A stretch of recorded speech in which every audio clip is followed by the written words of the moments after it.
سڵاتان لەبیازان خۆشەویستانم بەخێربن لە ڤیدیۆیەکی نرخەکانی مانجی 6 گەڕاینەوە لاتان لێرانەش لەگەڵ لە ناو دوکانەکانی بازاڕی نیشتیمان لە شاری هەولێر نرخی یاریەکان و کۆنسوڵەکانی ئەو مانگە دەپرسین بزانین نرخەکان گۆڕانکاریان بەسەداهاتووە یاخودنا. لێرانەش یەکەم دوکانە لە دوکانی فەیسەڵ و لەگەڵ کاک حەموودی ئەسپێ دەکەین.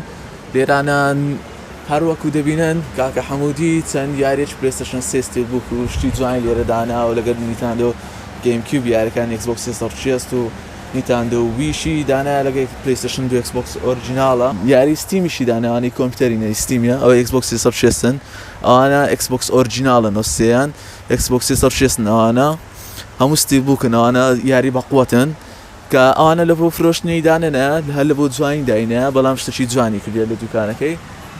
لێرانەش ئێستا دەست بە پرسیاری یاریەکانی پلەیستێشن 4 دەکەین. کاک حەموودی لێرە با دەست بکەین. سەری چەندە؟ 25,000. ئەدی ڕێزنیڤڵ 6؟ ڕێزنیڤڵەکان بەعام 15 هەتا 20. 15 هەتا 20. ئیڤڵ ویدن؟ 25. وۆرڵد وۆر زی؟ 25. بڵەدبۆرن؟ 18,000 بە کەپسی. 18,000 بە کەپسی. سعرەکان ڕۆژانە دەگۆڕێ. سێکیرۆ؟ سێکیرۆ 30,000. سکایرم؟ 40,000 بە کەپسی. لاست گاردن؟ 30,000 مستعمل. فرایدەی؟ 25. دیڤڵ مایکرایەکان؟ دیڤڵ مایکرای 25. 25. ڕێد دێت؟ 28,000. 28,000. ئەنچارتدەکان؟ ئەنچارتەکە کۆلێکشنەکە بە 30,000 4 بەشە لە ناو دووسی. زۆر باشە. ئەدی ئەویان؟ ئەوە 18,000 بە کەپسی. دەیز گۆن؟ 15,000. 15,000. ئەساسین کریت؟ ئەساسی 25. هەمووی تقریباً 15 هەتا 20-25 ئەو دەورەیە. زۆر باشە. 15 تا 25. گۆست؟ گۆستەکە 45,000. ئاوتلاست؟ ئاوتلاستەکە 20,000 دووسی. نیۆ؟ 30,000. زۆر باشە. گادفۆڕەکان بەعام؟ 15. 15. دارک سایدەرس؟ 25. دارک سایدەرس؟ 25,000. زۆر باشە. لە زۆر جی بەدەست ناکەوێتن دارک سایدەرس زۆر کەمە لە بازاڕێ. مێتال گیر سۆلید؟ 15,000. 15,000. فیفا 21 هەیە؟ فیفا بە 30,000 بە کەپسی. بە 30,000 بە کەپسی. هەرزانترین نرخ. لێرانە کاڵ ئۆف دیوتی ئەدڤانسد وارفێر؟ بە 15,000. ویچەر؟ ویچەر 25. ئەوان ئیدیشنەکەی نییە؟ ئیدیشنە بێ ئیدیشن بە 20,000. بەبێ ئیدیشن بە 20. بەس ئیدیشنەکەی بکڕم باشتر هەموو دیاسەکانی تێدایە. کاڵ ئۆف دیوتیەکە؟ کۆڵ ئۆف دیوتی 15,000. فارکرای؟ فارکرایەکە 15. زۆر باشە. لێرانەش یاری پلەیستێشن 2 هەیە هەندێکی لە بۆ فرۆشتنیەیە هەندێکی لە بۆ جوانیدانە ئەوانەی خوارێ لە بۆ فرۆشتنەیە. یاری پلەیستێشن 1 چیە لێرە لۆ جوانی لەگەڵ جیازی PSP و PSP Go و تاندۆ ویشی هەیە لێرانە لەگەڵ PS ڤیتاشی هەیە کە پلەیستێشن 2 شەیە. سەری پلەیستێشن 2 ئەوانە؟ 35,000 پلەیستێشن 2. 35,000. زۆر باشە. سیدیش دەکاتن دەتان بە سیدی یاریەکان ئێستا بخوێننەوە. لێرانەش یاریەکانی ئەکسبۆکس 360 دانایە کە یاری بەقوەتی تێدا نرخەکانیشی گونجاوە. 5,000 و 15 هەر لەو دەورەیە. لێرانەش پلەیستێشن 3 بەشێکی لێرە دانایە بەشێکی لە دیوی دەرێدانەیە. ئێرانش و مەجموعەیەش دیسان پلەیستێشن 3 یاریانە کە یاری بەقوەتی تێدا زۆر بەقوەتن کە هەیتی بە خاوێن کەمە گرانترە. سەریانە چەندە بۆ چەندە؟ 5,000 هەتا 20,000 ئەو دەورە. 5,000 تا 20,000. زۆر باشە. سعرەکانیان گونجاوە گرانینە. کورسی گەیمینیشیان هەیە. سەریان چەندە؟ $90. ئێستاش لە پێشانگای محەممەدین لێرانە کە یاریەکانیان بەدەستی دوو لە بۆ پلەیستێشن 4 وەرە ئامێرەکانیان لە بەردەستە کۆنسوڵەکان کە لێرە پلەیستێشن 4یان هەیە. ئەو پلەیستێشن 4انە کەپسە؟ سەریان چەندە؟ $315. سەریان زۆر هەرزانە. ئەدی پرۆتان هەیە؟ دەستی دوی پرۆی بە چەندە؟ $290. ئەکسبۆکس 1؟ سلیم 330,000 دەستی دوو. فاتیش بە 250,000 نەکراوە یعنی خاوێن. ئەدی ئەکسبۆکس 1S؟ کەپس نەمە. 315,000 دەستی دوو 1 تێرابایت کە نرخەکانیان باشە زۆر گونجاوە. لێرانەش هێت 3 و شتی جیازیان لا دەست دەکەویتن ئەو هێچێتان نرخیان چەندە؟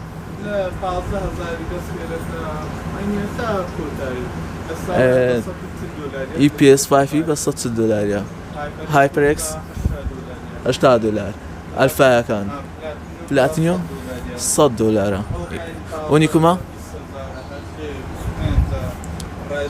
زۆر زۆر باشە ئەو ڕێیزەرەکان 35 دلار لە بۆ 45 دلار ئەو ناوانەیە Xbox 360 دەستی دوو ئەوروپی ناوانە ئەوروپی بە 130,000 مستعملی ئێرانەش بە 115,000 زۆر زۆر باشە دەستکەکانی PlayStation 4 سەریان 55 دلار ئەسلی 20,000 عادی ئەدی ئەو ئایکۆن لایتە 40 دلارە زۆر زۆر باشە لێرانش ماوس و کیبۆرد و هەموو شتێکیان لا دەست دەکەیتن لە بۆ جەماعەتی پیسیش ئەو لە حانویانەشیان لە هاتیە کە کوالیتیان زۆر زۆر باشە نرخیان چەندە؟ 20,000 کە وەزبیت کەشتان لە دێوە ئەنواع ڕسم هاتێ دەرێت زۆر زۆر باشە ئەوەش یەکە کە لەو حانە کە ڕەنگەکەی زۆر زۆر جوانە کوالیتێکەشی زۆر زۆر باشە لێرانەش ئەو ماوسپادانیان هەیە کەشتی زۆر زۆر ڕاقی و جوانن کە نرخیشان چەندە؟ 4,000 کەواتە لاستە فەستە لەو حەکانیانە کە کوالیتیشیان زۆر زۆر باشە نرخەکانیشان گونجاوە لێرانش تەماشای ئەوش ماوسپادی کراشی کە کوالیتیی زۆر زۆر باشیشی هەیە لە بۆ کاملە واتە لە بۆ کیبۆرد لە بۆ ماوس دەتان لەسەردانی زۆر زۆر باشە ئەوش لەو حەی ڕێددێدی لە بۆ جەماعەتی ڕێددێدی ئەوانی حەستان لێە دایان بەدەستە نرخی تەنها 20,000 PS5 سعری چەندە؟ ئەوڕۆ 840 دلار ئەوڕۆ Xbox Series S 350 دلار زۆر زۆر باشە نرخی یاریەکان بە عامی PlayStation 4 بەهام لە 10,000 10,000 هەتا 6,000 6,000 بابرێن گۆست ڕیکۆنەکە دەست پێ بکەین کەپسی 20,000 مستعمل 15,000 مستعمل 15 فیفا 21 بە 30,000 کەپس دەستی دوو دەستی دوو دەوری 20,000 20,000 هەرزان بۆ زۆر باش هات دەخوارێ یاری سۆنی فۆرس سۆنیکەکە بە 30,000 نوێ یاری Resident Evil Village ویلیج بە نوێیەکی 50 دلارە مستعمل هەیە 45,000 45,000 بە مستعملی هاتیتەوە زۆر زۆر باشە کە یاریکە خۆتان دەزان نوێ سعرەکەشی گونجاوە لێرەش یاریەکان Xbox One کە بخۆتان زۆر بەتان گەیم پاس بەکارن یاری بە دیسک ناکڕن بەڵام دەیپرسین Devil May Cry بە 30,000 Sniper Elite GTA Battlefront Dying Light FIFA 20 زۆر زۆر باشە هەر لە دەوری 15,000 مستعمل دەستی وەچی ڕێدێت ڕێدێ نوێ 30 ئەو مستعمل 30,000 نوێیەتی 45,000 زۆر زۆر باشە دوم Killer Instinct 10,000 زۆر زۆر باشە مات ئەمبلیت کە یاریش کەمە کۆنە بەڵام لە Xbox One هاتەوە لێرانش هەر وەکو باسم کرد کەیەکانیان لا بەدەستە نوێنیکوما کەی 20 کەی 21 و کەیوانە کەی دێ هەمویان لا بەردەستە لێرەش کیبۆردی گەیمینگیان لا هەیە RGB لەو کیبۆردانە میکانیکاڵە بە 30,000 بە 50,000 30 و 50 دەستی Xbox 360 بە 12,000 ئەو بارەکانە بێوار 20,000 ئەو ماوسانە 15,000 سەشاتینە پێشانگای بلاک زۆن لێرە نرخی یاریەکان دەپرسین کە بەرامبەر دوکانی فەیسەڵ دویە کە لە بەرامبەریتی لێرانە کۆنسۆلی PS4 و Xbox 360 و Xbox One-شی لا بەردەستە نرخی PS4 بە چەندە؟ مستعمل سلیم وایە 300,000 سلیم دەستی دوو هەدی بە کەفسی؟ بەکەسی بە 320 دلارە زۆر زۆر باشە دەستی PS4 بە چەندە؟ PS4 دوای تجاری هەیە ئەسلی ئەسلیەکە بە 50 دلارە تجارەکەشی بە 20,000 زۆر زۆر باشە لێرانەش یاری FIFA 21 و ڕیتێرناڵی لە بۆ PS4 هەیە دەستی دووەوە بەڵێ دەستیۆ سەریان چەندە 55,000 زۆر باشە لێرەش یاری میدل ئێرث بە چەندە 15,000 واش دۆکس 10,000 تایتن فۆڵد و 10,000 ئیڤۆڵڤ 15,000 نیت فۆر سپید کۆنەکەیە نیت فۆر سپید پێی باچش 10,000 میدنایت کلاب پرایڤەت کلابەوە گراند توریزمۆ 15,000 ڕێدێت 30,000 هۆم فرۆنت 15,000 Resident Evil 7 بە 15,000 God of War بە 22,000 لێرانەش The Last of Us Battlefield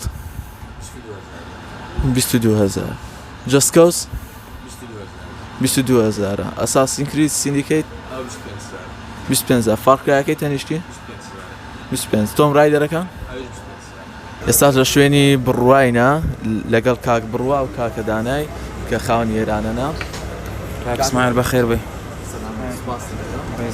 زانێکی یاریەکان ناتێبێ یاریەکان کۆڵدوار هاتیتەوە ئێستا کۆڵدوار نەخری 55,000 دەسی دوو بەڵێ جیتێمانێ جیتێ 15,000 مانۆڤ مێدەنمان هەیە ئەویش نرخی 30,000 بەڵێ گۆدۆڤار 4مان هەیە 15,000 نرخی سایپەرپەنکمان هەیە سایپەرپەنک 35,000 سپایدرمانە نوێ کەشمان لۆ هاتیتەوە ئەویش نرخی 50,000 ڤالالاشمان لۆ هاتیتەوە ئەویش نرخی 50,000 وەشدۆکسە نوێیەکەمان لۆ هاتیتەوە 30,000 ئەساسینەکانیش بەعام لە 15 هەتا 20,000 ڕزنیڤڵەکانیشمان هەیە 7مان هەیە 6مان هەیە 7 ساری 15,000 6 15,000 بەتەڵفێڵ دوشتیشمان هەیە بەتەڵفێڵدەکان 15 هەتا 20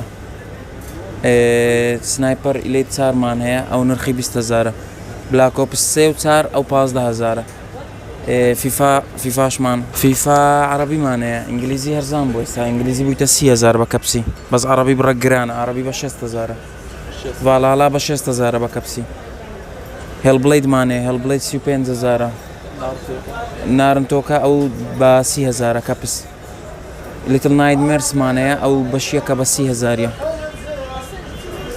ئەوەمان لە هاتیەوە دوگمەیە لە بۆ پەبجی دەبی مارکەی گەیم سێرە شتێکی زۆر باشە نرخی 25,000 بە کەیف خۆشت دەتانی گولەکانت بگۆڕی مەسەلەن مێنی دەکاتە ئۆتۆ ماوسمان هەیە ماوسی گەیمینگ بەڵێ نا زۆر باشە کوالەتی شەحنی تایپسیە ماوس کیبۆردمان هەیە ماوس کیبۆرد سێت کامل عەفو تا بەس ماوسمان هەیە ماوسی گەیمینگ نرخی 10,000 شتێکی زۆر باشە و 5 دگمەیە بەڵێ سەماعی رایزەرمان هەیە سەماعی رایزەر بە 6 دۆلارە سەماعەکانی تکەشمان هەیە احتیاجیەکان 20,000 نرخیان بەڵێ فیگەرەکان هایتمان بە 25 گچکەکان تا 25 دەڕوە گەورەکان 40,000 نرخی ئەو ئەساسینەمان هەیە ئەساسینەکە بە 6,000 نرخی ئەوەش ئیوان پیسیە ئەوش نرخی 6,000 نارنتۆمان هەیە نارنتۆکە 40,000 دراگۆن بۆڵەکە ئەو بە 50,000 نرخی 3D نەو کوالەتیان فولە دەشتی پلەی 4مان هەیە دەشتی پلەی 4 تیجاریمان هەیە بە 20,000 بیلادیشمان هەیە ئەوروپی زەمانیەک مانگ دەدەینە مشتری بە 40,000 نوێش بە 50 دۆلارە بیلادی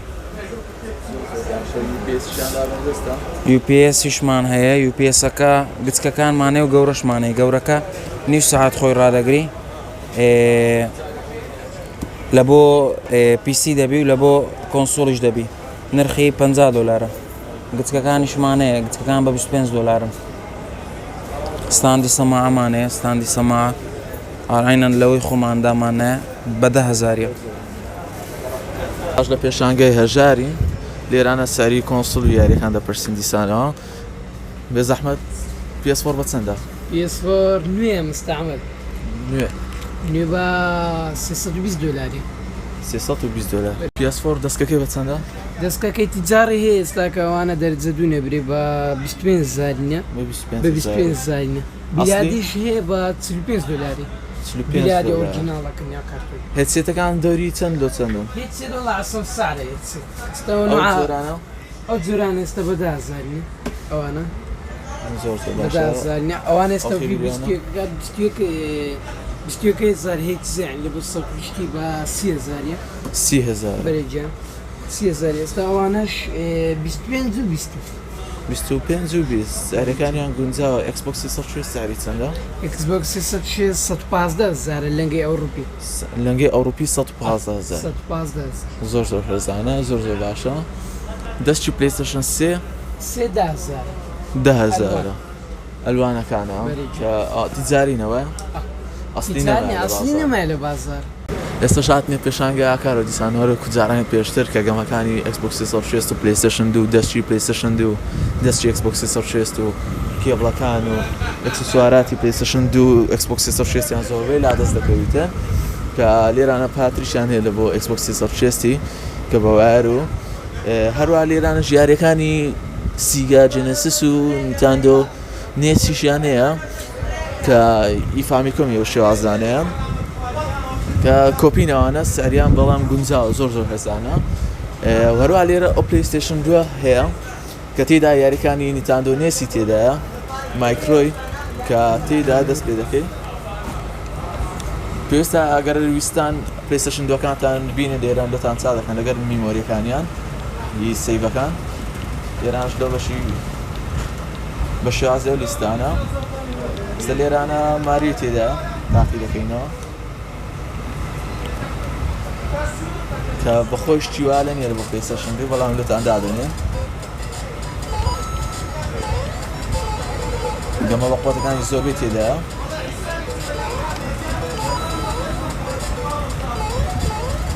شتێکی زۆر باشیان کردێت لە بۆ کەسانی کە حەزیان لە گەمە کلاسیک و شتی کۆنا بۆتان بێن سەردانیان بکەن لە بۆتان چا دەکەن کە دیارە کۆنەکان زۆربەی تێدا ئەوانە کە بە قوتە فۆنسایە ماریۆیە هەر وەک دەبینن لێرە دەتوانانی سەر پلەیستێشن 2 بێ ڕستارت بکەیەوە لێرانە بێوسە لیستەکە و ئەوەش یاری کۆنترا گەیمەرانی کوردی بە عام ئەو سەردەمە زۆر کێفیان بۆ یاری داات یاری کۆنترا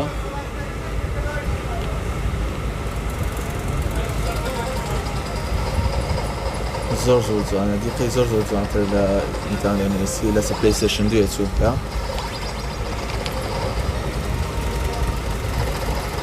بۆ کەسانێک کە گەیمەری کۆنن شتێکی جوان ئەگەر یاری بە یاری کۆنەکان بکەنەوە لێرانشا لە پێشانگایەکە لێرە ئەکسبۆکسی 360 ئەوروپیان لا دەست دەکەویتن کە یەکەم کەس یاری پێ دەکەیت واتە ئیشی پێ نەکرایە پێشتر لێرە تەنها جۆکە کرایە و دەتوانیت بیبیت و یاری پێ بکەیت یەکەم کەسی واتە حیسابکە کۆنسڵۆکی نوێت کڕیە سعریشان 130,000 لێرانش پلەیستێشن 2 کەپسیان هەیە کە ئەویان ئیدیشنە تایبەتە لێرەش پلەیستێشن 1 هەیە ئەوەی کە لە 20م ساڵی یادی پلەیستێشن بڵاوکرایەوە وەروە لێرانش خەزن و یانی سەیڤەکە و وەروە میمۆری و هەر شتێکی پلەیستێشن 2 ئەکسبۆکسی 160 بێتن لایەن دەست دەکەوی لێرەش ئەو فانستێشنە بوو کە ئەنبۆکسمان کرد کە یاریەکانی تاندۆ نێسی دەخیندەوە وەروە غەمتان نەبیتن سیگایەکەشتان لە بۆ ئەنبۆکسینگ دەکەم کە داواتان کرد زۆر لە کۆمنت